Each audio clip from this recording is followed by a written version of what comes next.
Welcome to A Pleasant Solution, Embracing an Organized Life. I'm your host, certified life coach, professional organizer, and home life expert, Amelia Pleasant Kennedy. And I help folks permanently eliminate clutter in their homes and lives. On this podcast, we'll go beyond the basics of home organization to talk about why a clutter-free mindset is essential to an aligned and sustainable lifestyle.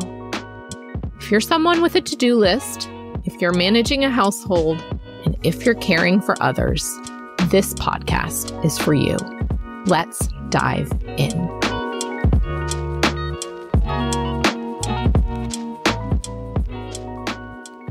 Welcome to episode 30, The 4 Rules of Fair Play. Hey y'all. As a professional organizer, my brain loves to hop to the end goal of any project, puzzle, or game. It automatically wants to know what the finished product will look like, even if I'm not 100% sure of how I'll get there. I think many of us are like that.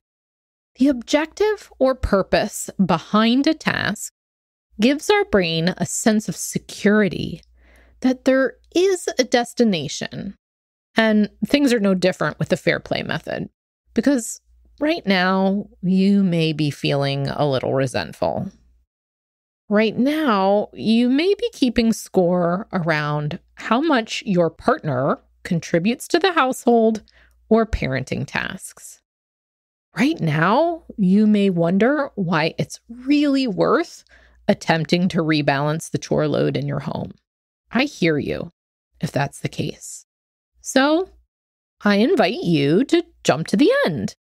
The place where your home operates a bit more smoothly and your mental load isn't keeping you up at night. What feels different about that lifestyle? Are you doing less? Is your partner or housemate doing more? How do you communicate with one another? How do you feel around one another at the end of the day? Breathe that in for a moment. Sometimes we get so caught up in the discomfort of the way things are that it's a challenge to even begin to imagine them in a different light. When Eve Rodsky researched and outlined the fair play method, she consciously chose the word equity to describe that end place. She found that for most couples, equity looked like splitting the chore load either 80-20 or 70-30 at any given time. A more equitable distribution of responsibilities resulted in folks being more present, more focused, and securing more free time each week. I'd offer that my husband and I have settled somewhere around the 70-30 mark, and it's been a game changer for me. I've let go of any guilt or shame around taking time for myself because the time is simply more available to me right now. So, on today's episode, I'll touch upon the 4 rules of fair play. All time is created equal. Start where you are now. Establish your values and standards. And reclaim your right to be interesting. Eve shares several excellent and humorous stories in her books around each of these 4 rules. So I suggest you pick up a copy. When I work with individuals and couples, these rules often bubble to the surface. Each of us comes to our household and partnership with our internalized values around time usage and the standards of care within our homes. So know that if you find yourself bristling with any of these rules, it's understandable. Before I dive into the rules, let me share a bit about how you actually play the game. Eve identified 100 commonly performed tasks around the home. These tasks have been divided into suits, just like regular playing cards. There are home tasks, out tasks, caregiving tasks, magic cards, and wild cards, which are basically random or infrequently occurring life transitions. If you don't currently care for children, there are 40 cards that can immediately be removed. At the start of play, you'll actually want to remove as many cards as possible. Through conversation with your partner, I actually encourage you to be ruthless in determining which cards are not important or relevant to your home. If you don't value a particular task, you can set it aside. This helps narrow down all the total number of tasks that are available to share. Daily grind cards, or those tasks that are mundane, repetitive, or draining, are marked with a coffee cup. There are 30 daily grinds, and working through these tasks give almost immediate relief. When you begin Fair Play, it's important to understand that no one task or set of cards is held by one person infinitely. They're traded. This approach is revolutionary because it shakes up the default within your home. Sure, each of you can have preferences. I don't mind doing laundry, but that doesn't mean I'm responsible for it always and forever. In our house, we each hold the laundry card. I walk my kids through the laundry process week in and week out when they were young, so now it happens with ease. Each of us is responsible for our own clean clothes each week. They know that laundry doesn't just invisibly happen. If my family members want and value clean clothes, then they better make sure to wash them and put them away. My time is valuable. Your time is valuable. Everyone's time is valuable. There's no price that can be put on someone's time because no one knows exactly how many minutes they'll have over the course of their precious life. Which brings me to Fair Play rule number 1. All time is created equal. This is my absolute favorite rule because it requires each of us to stretch in new ways. Unlearning of past beliefs, like the adage, time is money, is required. This is a huge mindset shift, and it comes with plenty of rewards. Historically, women's time wasn't valued in the same way as men's. Women weren't allowed to work outside the home. Paid jobs were reserved for men.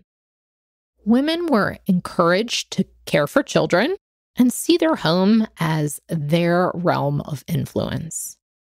Generation after generation, women were kept from earning money in exchange for their time, or they were underpaid for their services. This wage gap persists to this day. My husband, for example, wouldn't have been able to advance in his career without my dozen years of unpaid labor given at home. The minutes I spent maintaining our home, our budget, and raising our children moved our collective household forward. Again, your time is measured in minutes, not dollars, and your partner's time is too. Sure, one of you may work for pay, one of you may not. One of you may be paid more than the other. Yet Eve's point is that unpaid labor still counts as work because it takes time. Time is the common currency we all share, and the more we make visible the unpaid unseen tasks, the more that we can value them for the overall impact they make on society. Think about it for a moment. What would our societies even look and feel like without the unpaid labor of every single woman and caregiver? Their time, your time, and contributions are equal. Many of us are time-starved, and what we seek is more time for ourselves and our loved ones. So I invite you to consider if you believe that all time is equal. It's a great conversation topic to have with your friends, partners, and kids. You can make comparisons about your own types of time, too. Your free time versus your work time. Do you consider them equal? Your free time versus time in service of your household or others. Your time dedicated to your kids versus time dedicated to your partner. I encourage you to reflect and see what comes up for you. The Fair Play method invites you to step into a framework where all the time, no matter its type, is equal. The second rule of fair play is start where you are now. If you're listening to this particular episode, give yourself credit and claim that you've already started. You're becoming aware of your inner obstacles, and you're becoming aware of the possibilities of sharing the load. You're more organized than you think. Therefore, you're ready to start. The best tools for initiating the conversation with your partner or housemates are curiosity and compassion. Ask open-ended questions around the dynamic in their childhood home. Talk about the mood or vibe you want for your home. Select one card or home task where everyone already feels successful and break down why that task seems to be working. Discover where you're already on the same page and notice where you aren't. One place we started getting on the same page was around calendar keeping. My husband and I check in each week about who's driving, where we'll be working, and if one of us has an essential commitment that can't be missed. Talking frequently, even every couple days, cuts down on frustration because we're not assuming that the other person is driving or free. We always ask. Being aware of the assumptions that you're making as a partner is super helpful. If your goal is to be less available on demand, then consider your partner's time in the same light. Chat about whether the default between you should be always available or most likely busy. This is a great example of where we're moving forward without intentional conversation, then going back to repair the relationship when the incorrect assumption has been made. What's one less assumption that you can make about household responsibilities this week? Rule number 3 of the Fair Play method is establish your values and standards. This topic deserves an entire episode on its own because we rarely take a pause to review our values and standards. You've internalized your current values and standards throughout your lifetime. They've come from your family members, your community, your culture, your religion, and from the media. Many are simply an assumed default of what is right or the proper way it is to raise children, be a good partner or professional, or what it means to care for your home. If you find yourself occasionally rolling your eyes or gritting your teeth at your partner's standards, This might be a perfect rule for you to start with. I've learned that my husband has his own set of standards when it comes to housekeeping and tidiness. Although I've always gotten the sense that our standards were relatively similar, now that we're engaged in long-distance parenting and marriage, it's really shined through. For years, I was the default housekeeper. Fortunately, he never complained if the shower got a little grimy or dust was visible on surfaces. Now that we maintain multiple households, he hires a housekeeper to maintain the apartments. Even though he doesn't cook as frequently as I do, he values a clean kitchen. He reminds the kiddos to change their linens. He supervises the trash removal on a consistent basis. He does his part. You may assume that your housemate's standards are somehow different than yours. However, when you begin to share the load, you all have the opportunity to redefine what words like clean, tidy, or done mean in your home. You may discover that other folks value clean floors. They've just never spoken about it.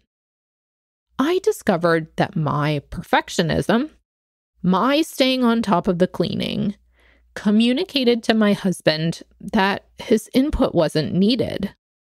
Of course, that wasn't true, but sometimes our behaviors inadvertently communicate that our standards and values should be the dominant standards and values. This pushes out or diminishes the contributions of others.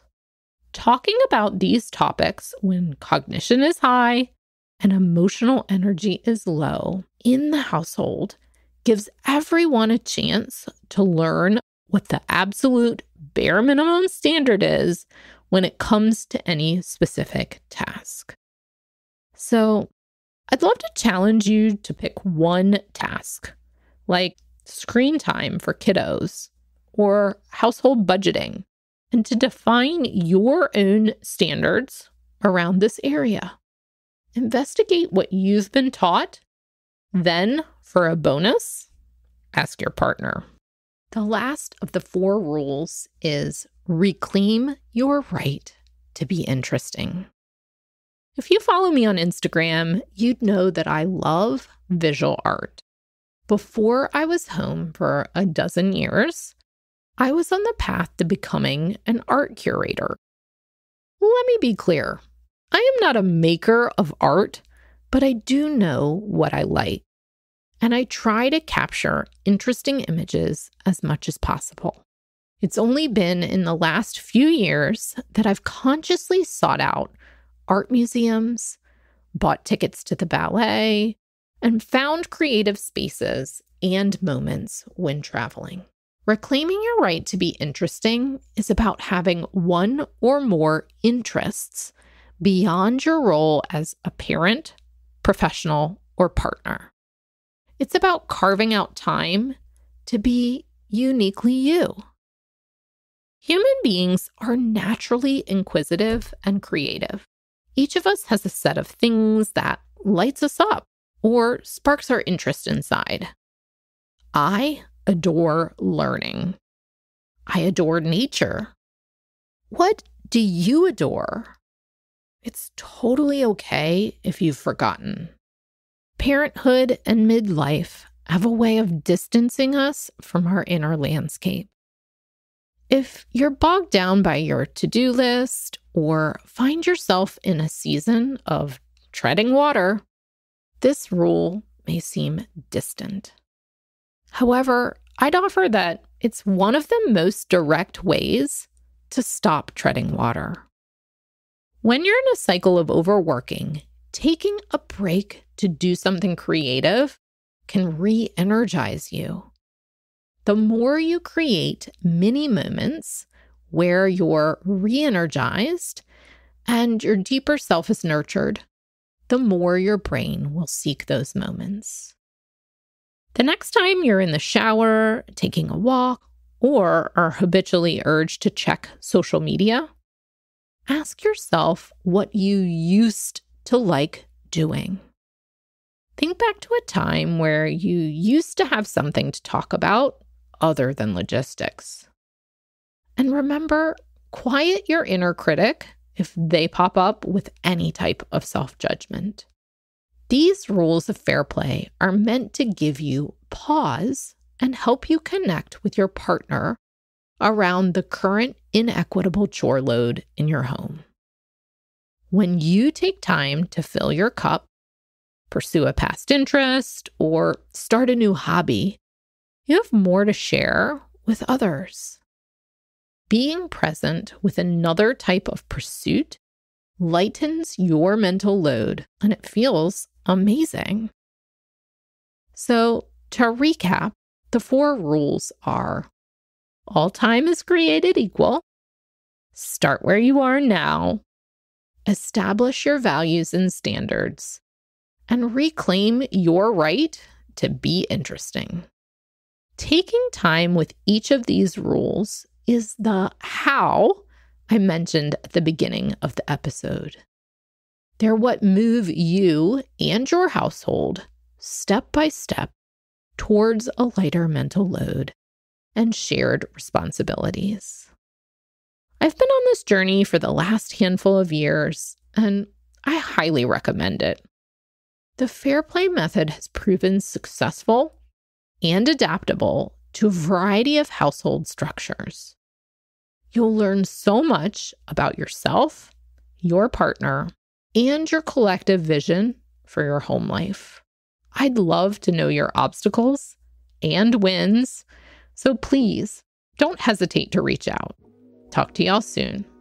Thanks so much for tuning in to this week's episode. If you liked this episode and know of just one other person who'd get value from it too, I invite you to share it with them. I'd be more than grateful.